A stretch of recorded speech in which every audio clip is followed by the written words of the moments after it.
자, 선생님들 그 반려견의 특성에 대해서 알아보려고 합니다. 어, 반려견은 무엇으로 말을 우리가 알 수 있을까? 같이 멍멍 이렇게 짖어야 되나? 행동으로 같이 나는 꼬리도 없는데 어떻게 하지? 당황하지 않고 이럴 때 쓸 수 있는 게 있죠. 바로 카밍 시그널을 확인하실 수 있습니다. 자, 혹시 이 책을 아시나요? 네. 어 요즘 반려동물 관련되어 있는 프로그램이 워낙 많아서 그 카밍 시그널에 대해서 들어보신 분들도 좀 있으실 것 같은데요. 자, 이 책은요. 그 노르웨이의 반려견 훈련사인 어 이 선생님이 투리드 루가스라는 분이 쓰신 책이 됩니다. 어 이 책 안에는요. 그 반려견들이 의사소통을 하기 위해서 어떤 식으로 표현을 하는가 하는 걸 알려주는 내용이 들어 있는데요. 예를 들어서 이 반려견이 불편함을 느끼거나 위협을 느낄 때 어떤 식으로 본능적으로 표현을 하는지 이제 그런 거에 관련된 내용이 구체적으로 나와 있습니다. 그래서 어 우리 반려견이 '이런 행동을 하네. 아 이게 카밍 시그널이구나.' 하는 걸 알고 있다면 그 마음을 읽어 줘서 우리 반려견이 원하는 대로 제가 어떤 조치를 해줄 수가 있잖아요. 그런데 모른다면 서로 오해가 생기고 서로 감정 상하고 이제 그렇게 되는 거죠. 자, 어떤 게 있나 보겠습니다.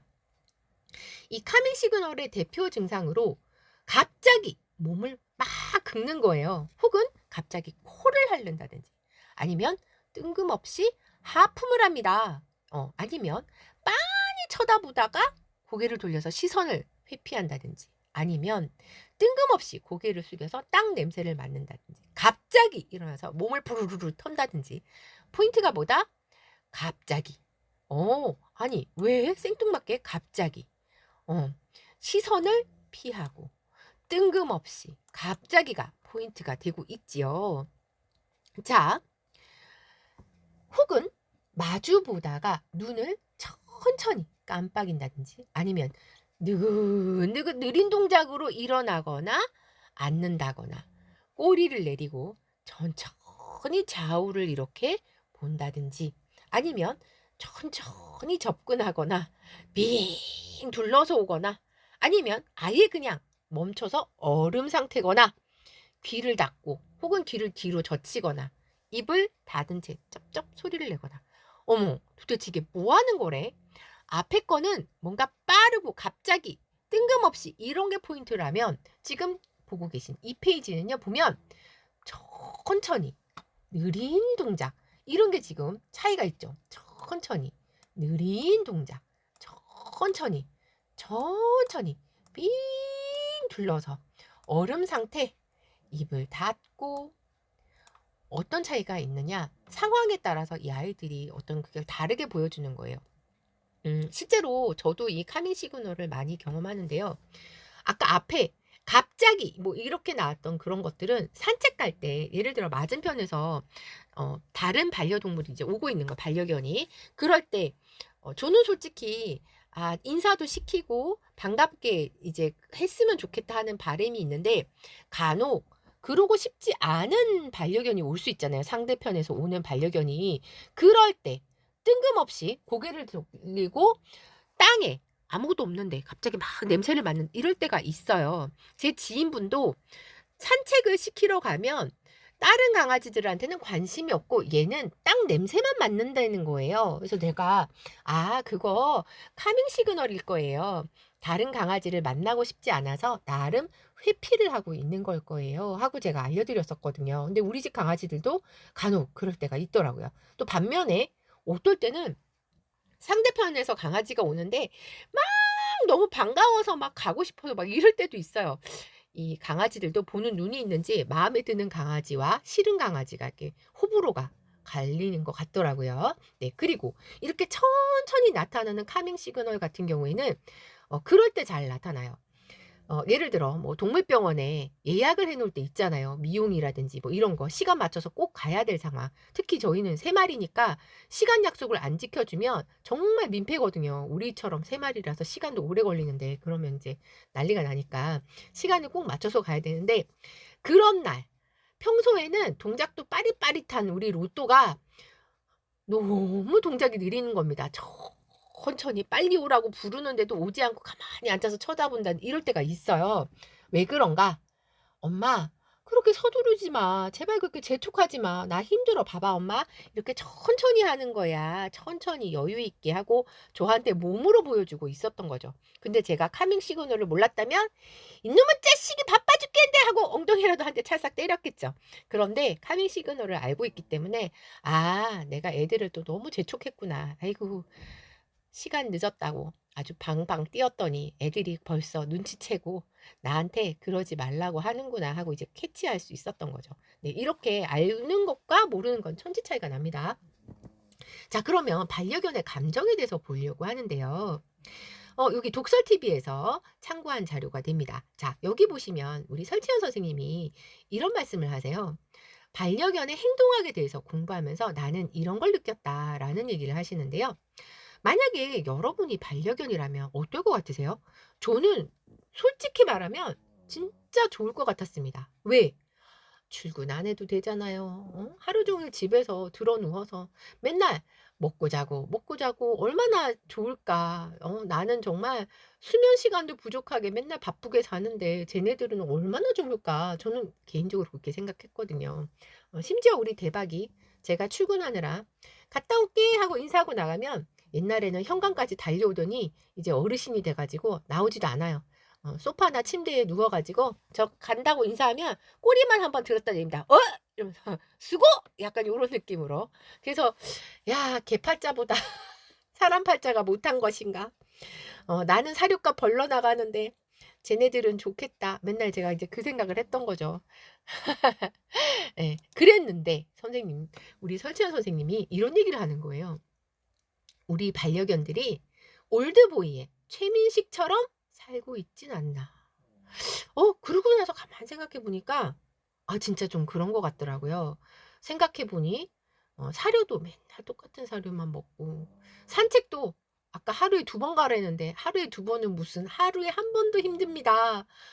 특히 저처럼 3 마리 키우면 1 마리씩 산책 가야 되거든요.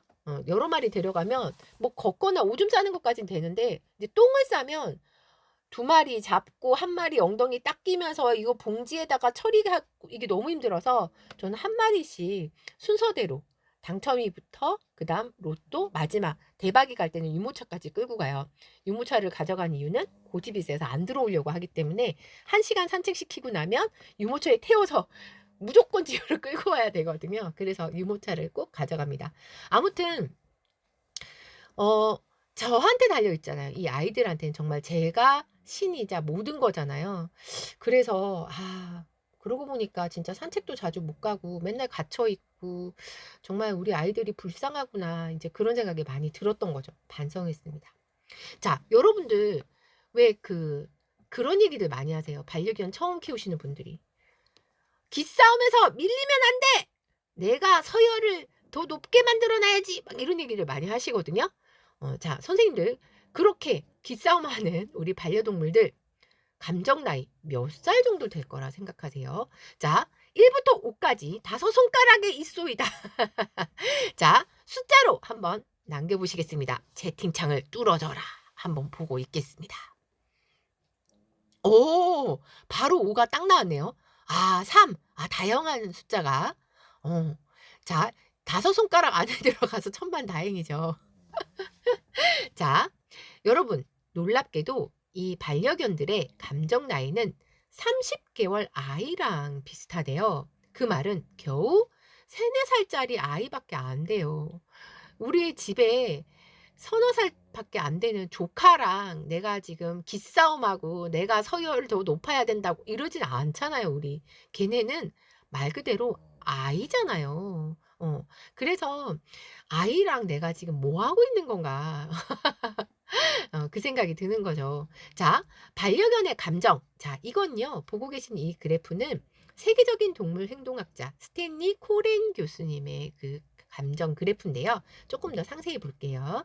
자, 이 그래프를 보면 왼쪽 편에 나와 있는 이 감정들은 우리 반려동물들도 다 아는 감정들입니다. 다 알고 느끼는 감정들이에요. 흥분, 스트레스, 만족감, 혐오, 불안, 화남, 즐거움, 의심, 사랑까지는. 그런데 여기에서 반려동물들의 감정은 멈춥니다. 얘네들은요, 오른쪽에 있는 부끄러움, 자존감, 죄책감, 멸시, 이런 감정은 얘네는 몰라요. 그런데 우리는 그 얘기하죠. 아이고, 저것이 아무데나 오줌 싸더니 부끄러운 건 안 해? 이런 얘기를 해요. 퇴근하고 집에 왔더니 거실을 난장판으로 만들어 놓은 거죠. 개똥이 어디 갔어? 하고 흥분해서 소리치는 순간 뭐 하고 있죠, 개똥이는? 식탁 밑에 들어가서 숨어가지고 안 나오고 이렇게 쭈그리고 있습니다. 그럼 우리가 뭐라 하죠? 저게 잘못한 건 알아가지고 잘못한 거 알아서 그랬던 게 아니랍니다. 반려견은요, 잘못했을 때 3초 이내에 빨리 그 자리에서 이게 잘못됐다고 알려주지 않으면 자기가 도대체 왜 혼나는지 모른답니다. 그래서 우리가 퇴근하고 집에 와가지고 집이 난장판이 됐다고 그제서야 야단을 치면 얘네는요, 내가 아무 잘못도 안 했는데 쟤는 집에만 들어오면 맨날 나만 야단쳐. 이렇게 생각을 하는 거예요. 그러면 선생님, 그 죄지은 듯한 그 표정은 뭡니까? 따지는 분들 계시겠지만 그건 진짜 잘못해서 미안해서 하는 게 아니라 내가 이런 식의 자세와 이런 표정을 지으면 제가 그나마 빨리 끝내더라. 저렇게 소리 지르다가 이렇게 조금만 하고 있으면 또 금방 풀리는 것 같아. 그냥 살아남기 위해서 하는 자세였을 뿐이에요. 정말 미안하고 반성해서 했던 게 아니랍니다. 걔네는요, 3층만 넘어가면 뭔지 모르고 내가 왜 혼났는지도 모르고. 그러면 여러분들 생각해 보세요. 내가 직장을 다니는데 내가 뭘 잘못했는지도 모르겠는데 내 상사가 맨날 나만 보면 야단쳐. 기분이 어떻죠? 안 만나고 싶잖아요. 피하고 싶잖아요. 똑같아요. 똑같대요. 그래서 우리가 3, 4살짜리밖에 안 되는 아이라고 생각하면 내가 지금 뭐 하고 있지? 그런 생각이 이제 들 수 있는 거죠. 자, 이 감정 그래프에 나온 그 감정들, 파란 색깔 물사인의 카드 속에 담겨 있지요. 여러 가지로 담겨 있고요. 다 있는 건 아닙니다. 네, 제가 이 감정 그래프를 보고 카드를 만든 건 아니기 때문에. 하지만 많은 부분 반영이 되어 있습니다. 자, 그렇다면 질투라는 감정은 있을까요? 아까 그 그래프에는 질투는 없었어요, 선생님들. 질투는 있을까? 자, 있다면 동그라미, 없다면 X를 한번 남겨볼까요? 채팅창을 보고 있겠습니다.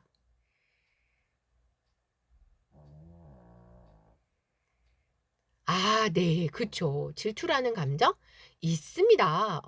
그 와중에 우리 집 당첨이가 코를 열심히 골면서 자고 있네요. 코 고는 소리 들리시죠, 선생님들? 네, 양해 부탁드립니다. 나중에 이제 그 배우시면 아시겠지만 깊이 잠들어 있는 강아지는 절대 건들지 말라는 내용이 또 강의 자료에 나오거든요. 네, 그렇게 알려줘 놓고 강사는 실천하지 않더라 이런 말 들으면 안 되니까 코 고는 소리는 좀 양해 부탁드립니다. 네. 자, 질투라는 감정 있대요. 와, 우리 선생님 틀린 분이 아무도 안 계시네요. 역시 대단하십니다. 보통 집에 2마리의 강아지를 키운다면 이제 이런 상황이죠. 이렇게 힘세고 큰 강아지와 작고 귀여운 강아지. 만약에 이렇게 키우면 보호자의 입장에서는 얘는 너무 듬직하잖아요.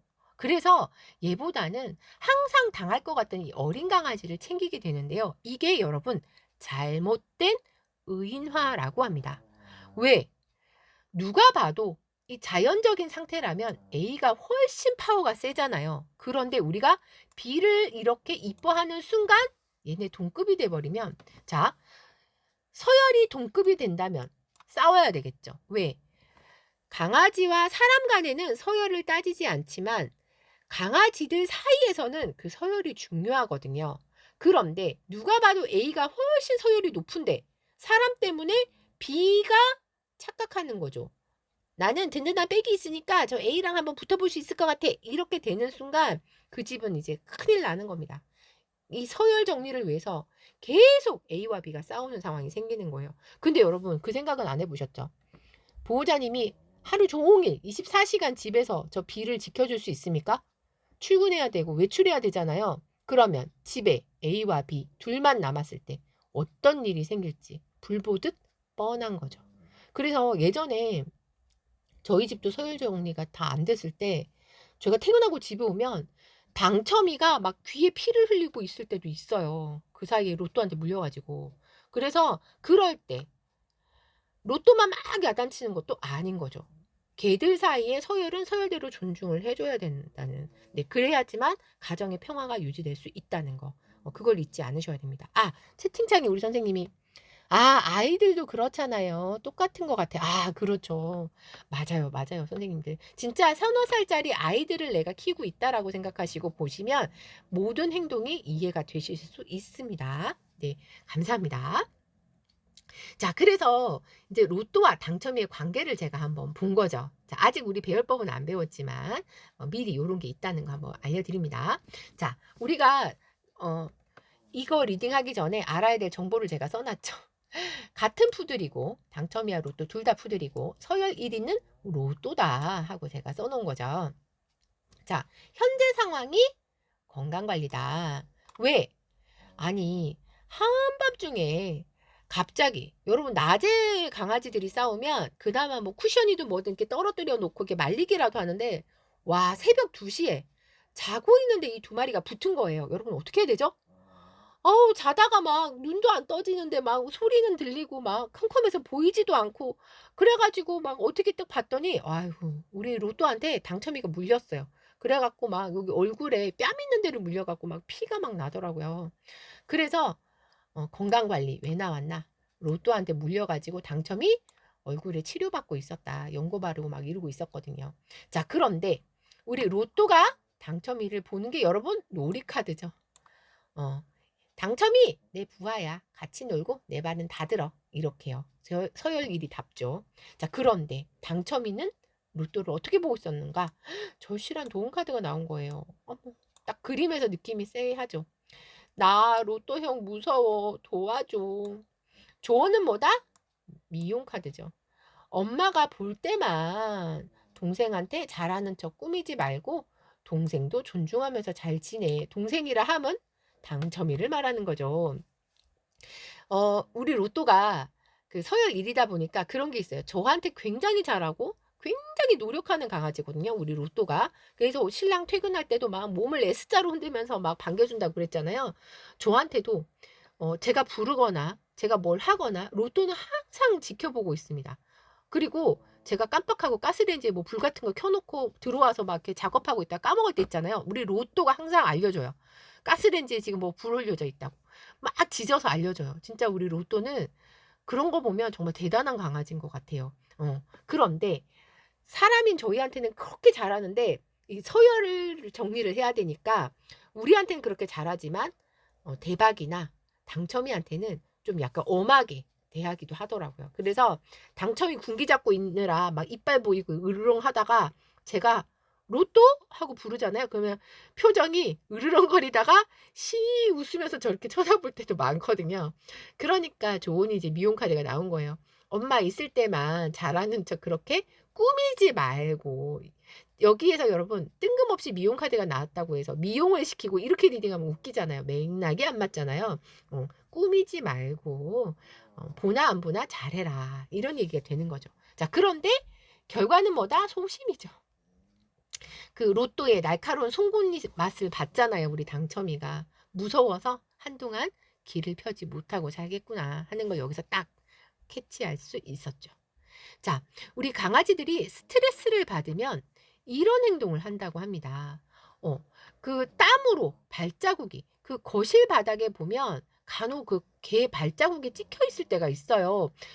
물론 이제 소변 보고 소변을 잘못 밟아 가지고 생길 수도 있겠지만 이게 스트레스로 인해서 땀으로 인해서 생길 수도 있다고 합니다. 그리고 뱅글뱅글 돌거나 같은 자리를 왔다 갔다 하는 이런 행동들 문제 있는 거예요. 아니면 자주 짖거나 혹은 하루 종일 짖을 때도 있다고 하고요.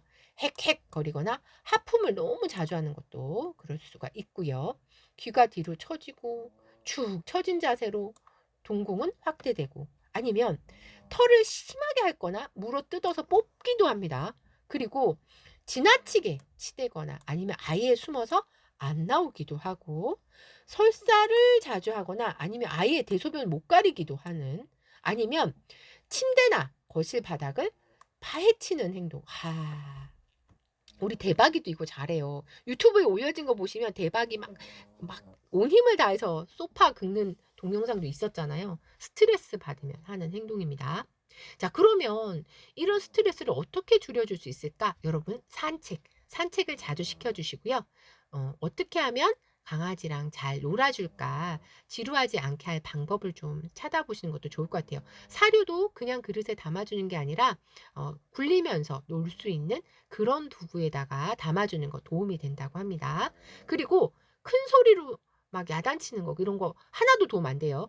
아까 3초 이내라고 했습니다. 잘못했을 때 현장에서 잘못 싸고 있을 때 바로 야단치는 게 아니면 그 시간이 지나면 야단쳐봐야 아무 의미가 없어요. 알지도 못해요. 그리고 아파서 아픈데 말도 못하고, 왜냐하면 얘네들은 그 야생에서 살 때 내가 약하다는 걸 보여주는 순간 표적이 될 수 있잖아요. 잡아먹히거나 이럴 수 있기 때문에 아파도 절대로 내색하지 않는 게 본능입니다. 근데 아픈데도 말 못하고 있는데 뭣도 모르고 내가 만졌다든지 이러면 너무 힘들겠죠. 평소에 걷는 거라든지 변 상태라든지 이런 걸 잘 봐서 아픈 데가 있는 건 아닌지 한번 관심 있게 보실 필요가 있습니다. 자, 그리고 반려동물이 살기 좋은 환경이 되도록 꾸준히 노력해 주셔야죠. 자, 반려견의 행동을 또 한번 볼 건데요. 우리 반려견들이 행복할 때 어떤 행동을 할까? 여러분, 입을 벌리고 웃습니다. 하하하 이렇게 웃냐고요? 우리 막내 당첨이 웃는 거예요. 어머, 너무 이쁘죠? 진짜 입 벌리고 너무너무 이쁘게 웃고 있지 않나요? 여러분, 이거 뭐 조작한 거 하나 없이 그냥 딱 바로 찍은 사진이에요. 너무 귀엽죠? 혹은 행복할 때 바닥에 등을 대고 막 이렇게 꿈틀거리기도 해요. 전 처음에 이게 행복해서 하는 행동인 줄 모르고 등이 가려워서 그런 줄 알고 막 등을 긁어주기도 했었는데 아니랍니다. 그리고 눈을 가늘게 뜨고 이렇게 쳐다본대요. 왜? 얘네가 이제 사람들하고 같이 살다 보니까 사람들의 표정을 늘 관찰하고 따라하려고 노력하는 거죠. 그래서 눈을 가늘게 뜨고 쳐다보면 웃는 것처럼 보이잖아요. 그래서 나름 그렇게 흉내내는 거예요. 아하하, 채팅창에 선생님이 행복해 보인다고. 아, 네. 그쵸. 저도 강아지들이 저렇게 편안하게 뭐 지금 3마리가 동시에 다 코를 골아가지고 스테레오로 막 코 고는 소리가 들리는데요. 행복하게 저렇게 누워서 자거나 웃거나 신나서 막 놀아달라고 꼬리치거나 저는 그런 거 보면 저도 기분이 좋던데요. 실제로 연구 결과를 보면 그렇게 반려동물을 바라보기만 해도 그런 행복한 호르몬이 몸에서 나온대요. 반려견뿐 아니라 사람의 건강도 더 좋아지는 그런 효과가 있지 않나 싶어요. 네. 자, 그리고 꼬리를 좌우로 크게 흔듭니다. 그럼 여기서 문제 한번 내볼까요? 꼬리를 좌우로 크게 흔드는 게 아니라 바짝 세운 상태에서 아주 짧게 바르르르르 거의 떠는 것처럼 떤다면, 흔든다면 그건 좋은 감정일까요? 나쁜 감정일까요? 채팅창을 보겠습니다. 그렇죠. 꼬리를 아주 짧게 흔드는 건 지금 경계하고 있다는 거예요. 너 거기서 더 다가오면 내가 확 하고 물어버릴 수도 있다. 이런 의미일 수도 있기 때문에 꼬리 친다고 해서 다 좋은 게 아닙니다. 근데 또 뭣도 모르고 그게 좋은 건가 싶어서 만지다가는 대번에 물리는 일이 생길 수 있다는 거 조심하셔야 됩니다. 자, TV 보고 있을 때 우리 로또도 잘 그러는데 제가 TV 본다고 소파에 앉아 있으면 꼭 옆에 와서 제 다리 위에 이렇게 걸치고 이렇게 옆으로 기대가지고 앉더라고요. 그게 행복할 때 하는 행동이고요. 팔을 핥거나 입 주변을 핥거나 이런 거 다 행복하고 좋아서 하는 행동이라는 거. 아우 패패패 이렇게 하시면 안 돼요. 나름 존경의 의미로 좋다고 해준 거기 때문에 하고 참으셔야 됩니다. 자, 웃는 강아지들 이렇게 이쁘게 웃어요. 강아지들이 기분 좋을 때 너무 이쁘죠. 보기만 해도 기분이 좋아지죠. 참고로 여기 가운데 있는 여기 우리 대박이에요. 10kg 나갈 때 대박이. 마치 그 곰돌이 푸 같은 느낌이 나지 않나요? 막 이렇게 달려오는 모습이. 네. 백곰 같은 느낌이 또 살포시 듭니다만. 네. 여기 지금 여기도 당첨이, 여기도 당첨이, 여기도 당첨이에요. 자, 미용 다 해서 전신 미용했을 때 당첨이, 털 다 자랐을 때 당첨이, 조금 반 정도 자랐을 때 당첨이, 다 같은 강아지인데 이렇게 느낌이 다르다는 거. 그래서 간혹 동물병원에 전신 미용 맡기고 애들 다 털 깎고 나오잖아요. 주인인데도, 제가 보호자인데도 못 알아볼 때 있습니다. 간혹. 네. 그래서 털빨이라고 하죠. 털에 따라서 느낌이 완전 다를 수 있습니다. 자, 그리고 반려견이 행복할 때 하는 행동. 상체를 숙이고 엉덩이를 치켜 올린 플레이 바우 자세를 한다라고 되어 있죠. 이번에 제가 교재 최근 다시 나온 교재에는 플레이 바우 자세에 제가 사진을 하나 넣어드렸어요. 이거 그냥 하면 어떤 자세인지 모르실 것 같아서. 네. 주인의 모든 행동에 관심을 보인다. 식욕이 왕성하다. 그리고 이런 식으로 배를 드러내고 눕는다. 얼굴과 입 주변을 핥는다. 페페페 하면 안 된다고 했습니다. 자, 강아지의 일상적인 행동 표현에서도 이게 의미가 다 있는데요. 사람을 정면으로 응시할 때도 여러분 이게 정면으로 응시인데 빨간색과 파란색으로 나뉘죠. 그때 의미가 달라요. 라서 그런 거예요. 만약에 처음 보는 사람 혹은 처음 보는 강아지라면 경계나 도전인데요. 만약에 친밀한 대상이라면 관심, 호감, 애정의 표현일 수 있습니다. 아유, 보고 싶었어요. 약간 그런 느낌. 만약에 갑자기 몸을 긁는 상황이라면 그냥 편한 상태라면 그냥 긁는 게 습관이거나 가려워서 진짜 긁을 수 있는데 만약에 그렇지 않은 낯선 상황이라면 불안, 공포감 이럴 수 있어요. 내가 마음 불편하니까 더 이상 다가오지 마. 그런 의미로 몸을 긁을 수도 있다는 거죠.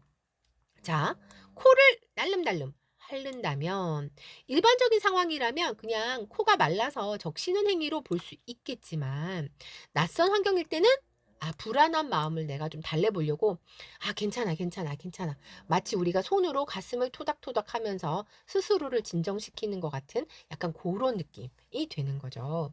자, 또 볼까요? 하품하는 것도 상황에 따라 다릅니다. 만약에 편안한 상태라면 그냥 졸려서 하품할 수도 있는 거고 긴장하거나 낯선 상황이면 불안, 스트레스일 수도 있다는 거죠. 만약에 으르렁거리는 것도 만약에 어린 강아지가 막 꼬리를 격렬하게 흔들면서 으르렁거리는 건 앙앙 하면서 놀자는 그런 신호가 될 수 있는데 그게 아니라 큰 강아지가 낯선 상황에서 으르렁거린다. 적극적인 경계 표현이에요. 너 이제 더 이상 다가오지 마. 도우면 너 물어버린다 하고 경고하는데 그걸 모르고 다가가면 그렇죠. 사고가 날 수 있는 거죠. 자, 그렇다면 여기서 문제 내보겠습니다. 으르렁거리는 강아지. 야단을 쳐야 한다? 안 쳐야 한다? 자, 야단을 쳐야 한다면 1번. 야단 치면 안 된다. 2번. 남겨보시겠습니다. 1번인가? 2번인가? 와, 우리 선생님 틀리는 분이 아무도 안 계세요. 대단하십니다. 그렇죠. 여러분, 강아지가 으르렁거린다고 야단치면 안 돼요. 왜? 여기서 더 다가오면 제가 물어버릴 수도 있어요. 조심하세요 하고 경계하는 거잖아요. 그런데 으르렁거린다고 우리가 야단을 치면 얘네는 이렇게 생각합니다. 경계하지 말고 바로 물어야 되는구나. 다음부터는 기분 나쁘면 다가오지 마세요. 말하지 말고 그냥 하고 바로 물어버려야지. 그렇게 잘못된 걸 우리가 가르칠 수 있기 때문에 으르렁거린다고 해서 야단치지 마시고 으르렁거린다면 얘가 지금 쟤를 만나고 싶어 하지 않는구나. 산책 다른 방향으로 이렇게 방향 돌려서 가면 되는 거잖아요. 그런 식으로 해결을 해주시면 됩니다. 어찌됐던 방금도 같은 행동인데 의미가 나뉘었잖아요. 이 강아지의 언어는 맥락이 중요하다. 이게 포인트가 됩니다. 자, 그러면 반려견의 공격성도 알아보죠. 자, 이거는 공격성 사다리라는 건데요. 맨 아래에서부터 점점 단계가 올라가서 마지막 최종 단계는 물어버리는 거죠. 앙 하고 무는 게 최종 단계가 됩니다. 자, 그런데 가운데 이 눕기에서 여러분들이 헷갈릴 거예요. 우리 집 강아지가 들어 누웠는데 이게 복종의 의미인지 공격성 사다리의 중간 부분인지 긴가민가 할 때 있잖아요. 자, 그때 자세를 보면 알 수 있습니다. 만약에 강아지가 들어 누웠는데 팔다리를 쫙 뻗어서 경직된 상태다. 그때는 공격성 사다리에 눕긴 거예요. 너 오지 마. 내가 너 싫어서 지금 발라당 들어 누워서 지금 시위하는 거야.가 되는데 그게 아니라 정말 좋아서 복종의 의미로 배를 보여주고 이렇게 누울 때는 아주 긴장 하나도 안 한 상태로 앞발도 이렇게 옆으로 이렇게 비스듬히 이렇게 힘 없는 상태로 편안하게 누워가지고 있는 거죠. 그래서 눕기도 다 같은 눕기가 아니라는 거. 자, 눕기 단계를 넘어가면 이제 정말 위험해지기 시작합니다. 경직돼서 쳐다보다가 으르렁거리다가 너 앙 이렇게 물어버린다 하고 협박하다가 그거마저 안 되면 이제 최종 단계 물어버리는 거죠. 이 으르렁거리는 강아지들 표정도 무섭지 않나요? 공통점이 있죠. 이빨을 다 드러낸다. 그리고 여기 주름이 딱 가죠. 누가 봐도 표정이 나 물어버린다 하는 게 딱 드러나죠. 이때 쟤 으르렁거렸으니까 바로 무나봐. 아니에요. 나 너 물고 싶지 않아. 그만해라 하고 경계였잖아요. 으르렁 할 때 여러분들이 피해 주시면 아무 일도 생기지 않아요. 그냥 경계였으니까 저 으르렁은. 자, 불온소의 카드에 싸움이나 사고 카드가 나왔을 때 그럴 때 좀 조심하실 필요 있습니다. 산책 가든 뭘 하든 간에 그런 날은 조금 조심하세요.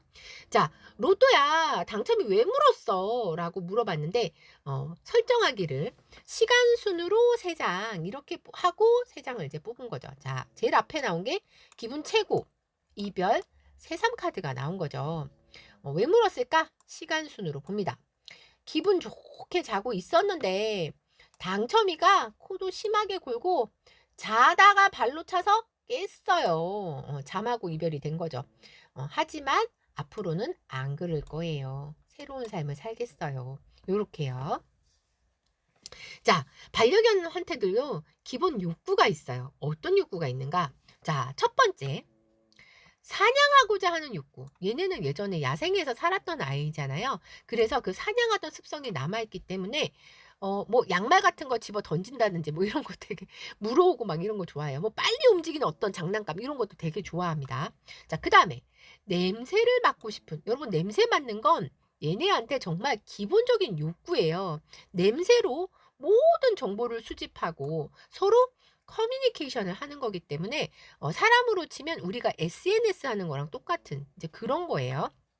자, 그다음 영역 표시를 위해서 배설 욕구가 있는 거예요. 그래서 소변을 칙칙 뿌리는 거예요. 한 번에 다 시원하게 싸는 게 아니라 조금씩 칙칙칙 하고 뿌리고 다닌 건 나 잘 살아 있다 하고 우리가 진짜 SNS 하듯이 서로 소통하는 방법의 한 가지였던 거예요.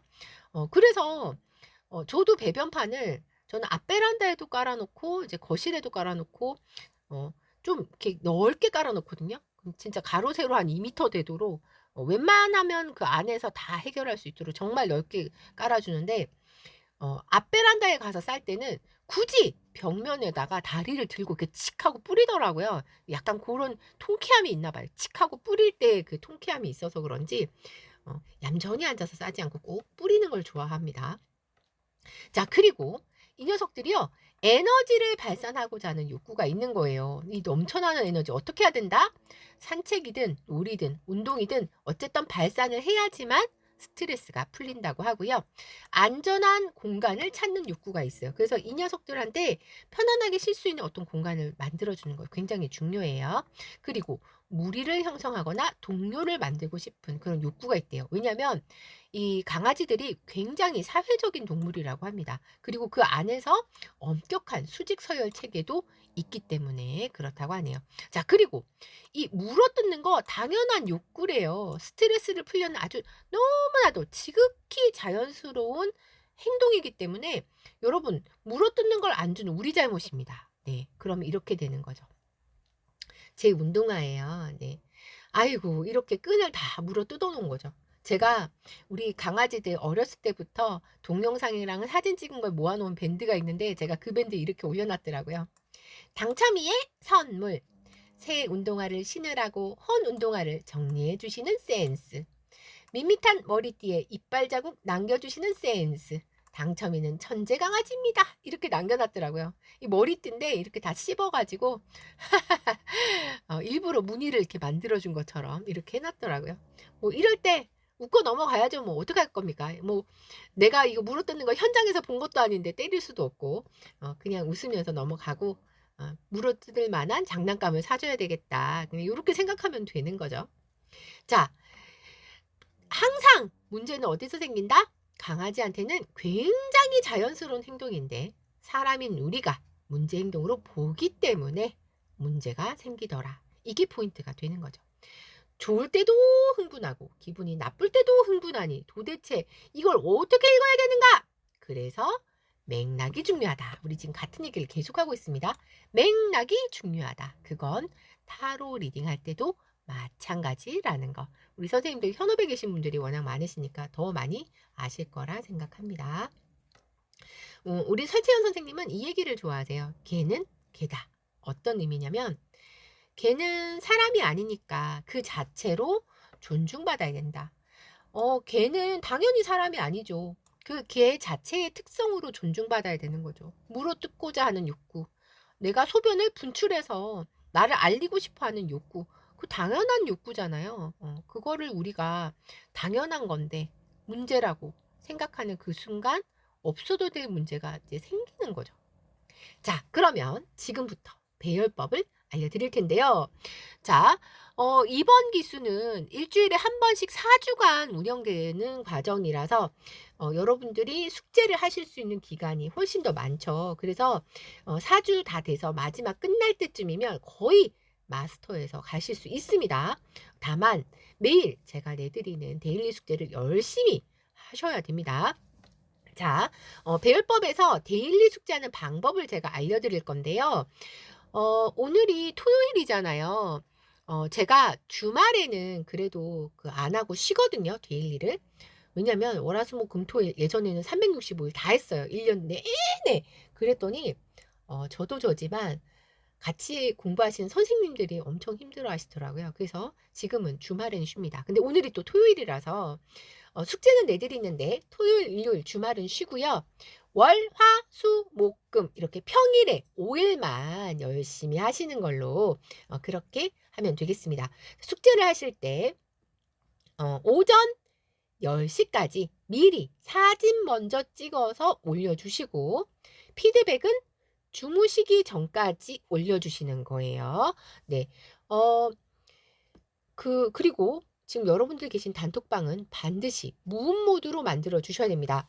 간혹 이 숙제 열심히 하시는 선생님들 중에 새벽 2시, 새벽 3시에도 피드백 주신 분이 계십니다. 없을 것 같죠? 꼭 있습니다. 그래서 꼭 단톡방은 무음 모드로 잊지 마세요. 자, 그럼 지금부터 알려드리는 배열법으로 다음 주 월, 화, 수, 목, 금 5일간 숙제하시는 걸로 하시면 되는데요. 자, 배열법 오늘 했던 거 쭉 정리하면서 데일리 배열법까지 알려드릴게요. 자, 한 장으로 리딩하는 거 아까 알려드렸었죠? 사원소로 리딩해도 되고 단답형으로 OX로 해도 되는 거 알려드렸습니다. 아까 요 사례 기억나시죠? 자, 주의할 점도 있었습니다. 단답형이라면 단답형에 맞도록 트럼프로만 리딩을 해야 되고 키워드라면 키워드로 리딩하는 설정에 맞춰서 리딩한다고 했고요. 사원소로 물, 불, 흙, 공기의 특성에 맞춰서 리딩할 수도 있었습니다. 자, 두 장 조합으로 리딩할 때 내가 결론을 앞으로 할 건지 뒤로 할 건지에 따라서 달라질 수 있으니까 설정 어떻게 했는지에 따라서 리딩하시면 됩니다. 자, 이거 같은 경우에도 아까 앞이 결론인지 뒤가 결론인지에 따라서 달라졌잖아요. 뽑기 전에 미리 설정하는 거 잊지 마세요. 자, 지금부터 잘 들으셔야 돼요. 자, 데일리 숙제를 할 건데요. 어떤 식으로 하는가? 여러분 키카드 넣지 않아도 돼요. 르노르만 카드라면 넣겠지만 이건 아니기 때문에 그냥 순서대로 네 자리의 카드를 뽑아서 놓습니다. 그리고 각 자리의 주제에 맞도록 리딩을 하는데요. 앞에 먼저 뽑은 게 오전 혹은 오늘 하루의 전반부. 예를 들어서 여러분들이 선생님 저는 직업상 밤에 일을 해요. 그래서 아침에 눈 뜨면 낮 2시예요. 오전 시간 하나도 어떻게 할 수가 없어요. 다 자요. 이러신다면 내가 눈 떴던 오후 2시 기준으로 저녁 7시까지를 전반부로 보시고 7시 이후를 후반부로 보신다든지 이렇게 나름 시간 설정을 하시면 됩니다. 자, 그다음 위에가 테마, 그리고 여기가 후반부, 그리고 여기가 힌트. 이렇게 해서 4장으로 리딩을 하시는 거예요. 혹은 하루의 흐름으로 할 수도 있습니다. 3장을 하나, 둘, 셋 순서대로 뽑아갔고요. 시간의 흐름에 따라서 오늘 하루 어떤 일이 순차적으로 일어났는지를 리딩하면 되는 거죠. 그래서 4장 뽑는 방식도 좋고 3장으로 하는 방식도 좋고 여러분들이 카드를 뽑아서 숙제를 하시는 겁니다. 오전 10시까지 매일 데일리 카드를 뽑고 피드백을 주무시기 전까지 주시는 걸로 이제 그렇게 해서 다음 주 월, 화, 수, 목, 금 5일간 숙제를 하시는 걸로 하고요. 제가 숙제 열심히 잘해 오시면 늘 포상을 해드리는 거 아시죠? 네. 그래서 아까 제가 잠깐 소개했지만 다음 달 3월에 르노르만 기초반 강의가 시작되거든요. 그래서 그거 기초반 시작되면 4월에 심화반까지 2달 쭉 이어서 기초 심화로 나가는데 그때 사용하실 수 있는 그랑블루 르노르망 미니 세트를 제가 선물로 드릴 거예요. 우리가 지금 4주 과정이니까 이제 다음 주부터 시작해서 4주 종강하고 나서는 숙제 안 내드리잖아요. 그러니까 한 3주 그래봐야 월화수목금 5일이니까 5, 3, 15 15일 15번 숙제 다 하시는 선생님 제가 그랑블루 르노르망 세트를 드리도록 하겠습니다. 네, 열심히 한번 해보세요 선생님들. 얼마짜리 카드냐고요? 혹시 궁금하시면 3만원짜리 카드입니다. 네, 가격이 올랐어요. 물가가 요즘 그 코로나 때문에 수입이 잘 안 돼갖고 틴케이스 가격이 엄청 올랐더라고요. 그래갖고 가격이 올라가서 지금 3만원에 준하는 카드가 되겠습니다. 네, 자 숙제 자율적으로 하시는 거고요.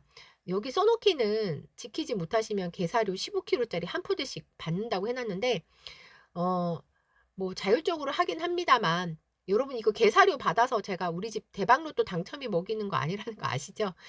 유기동물 센터로 그냥 바로 가는 거예요. 제가 주소만 알려드립니다. 네, 기왕이면 유기동물 돕겠다 하는 마음으로 열심히 숙제를 하시면 뭐라도 하나 이렇게 걸고 하면 더 열심히 하시더라고요. 네, 본인과 약속을 하시고 스스로 약속을 하시고 자율적으로 해주시면 되겠습니다. 어떤 절에 이제 스님이 이제 이런 말씀을 하신 거예요. 사람들이 고양이도 강아지도 다 갖다 버리고 간대요. 이 절에다가. 그런데 이 스님이 그렇게 버리고 간 불쌍한 생명들을 다 걷어갖고 다 키워주고 계시는 거예요. 스님이 이런 말씀을 하셨어요. 동물이 없으면 인간도 없다. 인간으로 태어나 더불어 사는 것이 동물에 대한 의무이고 도리라고 생각한다. 우리 스님이 이렇게 진짜 대단하시지 않나요? 정말 그 성불하신 스님이 아니신가 이제 그런 생각이 드는데요. 그쵸? 우리 인간이 우리만 살 수는 없는 거잖아요. 네, 더불어가는 세상인데 너무 이제 사람들의 이기심이 이제 지나친 게 아닌가 이제 그런 생각이 좀 들기도 합니다. 우리가 지금 이쁘다고 말하는 수많은 그 반려견들의 종류들 너무 많잖아요. 오늘도 제가 베스트 5라고 해서 5종류의 반려견 종류를 알려드렸지만 여러분 애초에 그렇게 5종류의 강아지가 있었던 게 아니에요. 사람들이 5종류는 무슨 더 많죠 선생님들 수십 종이 있잖아요. 사람들이 자신들의 필요에 따라서 억지로 교배시키고 만들어낸 종이에요. 그렇다 보니까 이 강아지들이 종들마다 유전적인 어떤 질병을 타고나기도 하고 막 그런 게 있는 거예요. 왜 코 납작한 이런 종류의 강아지들은 그 주름 잡힌 부분에 맨날 습진이 생겨서 그런 문제가 생기고 하여튼 인간의 이기심으로 불쌍한 이 반려동물들이 너무 고통받고 있는 게 아닌가 그런 생각이 많이 듭니다. 우리 이스님이 그 절에 지금 현재 유기견 10마리에다가 유기묘 고양이 40마리 50마리를 이렇게 키우고 계신데요. 여러분 이거 다 먹이고 치료해주고 하는데 비용이 엄청나게 들잖아요. 꼭 뭐 제가 도와주고 있는 그런 유기동물 센터 아니더라도 여러분들 동네에 이런 데 너무 많아요. 여러분들 가까운데 유기동물 보호소 검색해 보시면 정말 많이 있으니까 아까 설채연 선생님도 얘기하셨잖아요. 펫샵에서 사오지 말고 유기동물 센터에 가서 봉사도 하시고 나중에 혹시 주변에 누가 키우겠다 하면 어 유기동물 그 보호센터에서 데려와라. 불쌍한 동물들 한 명이라도 더 생명을 건질 수 있도록 데리고 오라고 사지 말고 데리고 오라고 예, 그렇게 꼭 좀 예, 얘기해 주시면 좋을 것 같아요. 여러분들이 전도사가 되어 주시면 좋겠습니다. 애완견과 반려견의 차이가 뭔지 혹시 아시나요? 애완견은요, 말 그대로 장난감이라는 의미가 되잖아요. 장난감은 장난감의 감정까지 내가 고려할 필요가 없잖아요.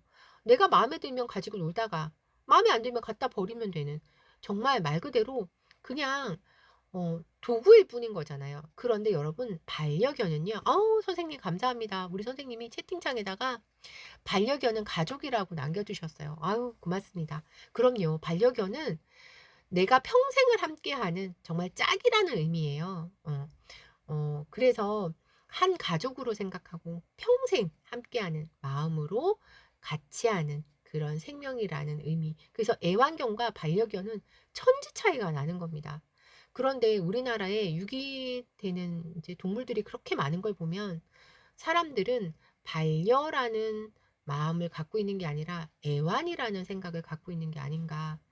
예, 그런 생각이 들어서 마음이 아픕니다. 제가 최근에도 그 유기동물 보호센터 다녀왔잖아요. 너무 괜찮은 애들 많아요. 진짜.